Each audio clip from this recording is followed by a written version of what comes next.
Alam po nyo, ang korupsyon ay hindi kaya lutasin ng kahit sino mang tao. Kahit gaano pa siya katalino, kahit sa pang universidad siya nag-aral, ay hindi po kaya niya ang korupsyon lutasin.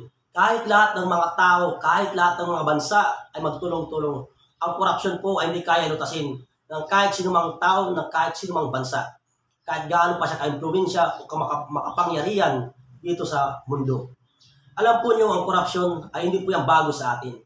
Dahil bago pa si Ponso Cristo pumunta dito sa lupa, bago siya dito mangaral sa lupa, bago siya pinanganak ni Santa Maria, ay mayroon na po korupsyon. Nang pumunta siya dito, nung pinanganak siya, mayroong korupsyon. Nung nangangaral siya, nangangaral si Ponso Cristo, ay mayroon na po korupsyon. Hanggang ngayon, mayroong korupsyon. Hanggang sa panahong darating, ang korupsyon po ay mananatili. Wala pong sinong tao, kahit gaano pa siya ka makapangyarihan o kayaman,